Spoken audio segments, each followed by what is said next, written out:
আসসালামু আলাইকুম বন্ধুরা, তোমরা সবাই কেমন আছো? সোনালি শফিকুল ব্লগে তোমাদের সবাইকে স্বাগতম। আজকে আমরা মাছের ডিমের পকোড়া বানাবো। এই যে মাছের ডিম, লবণ হলুদ দেওয়া আছে, দেখতে থাকো।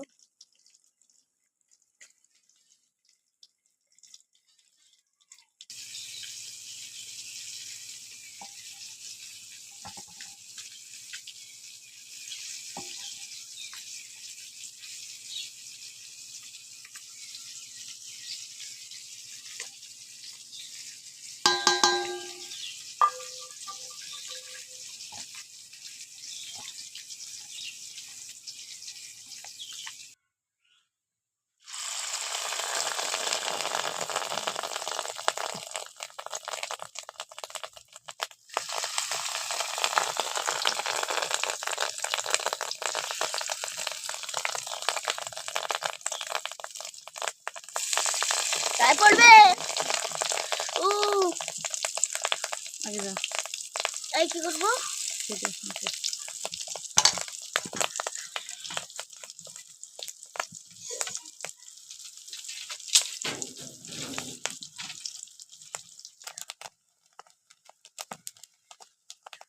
এক পিসটা হয়ে গেছে, আর এক পিসটা হচ্ছে।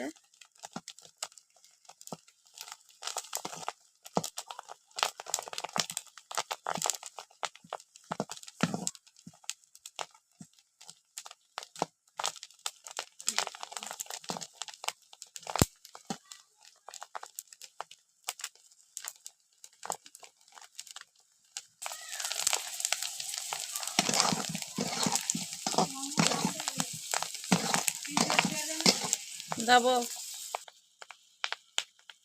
এটা এইভাবে করলাম, আর কেটে নেব।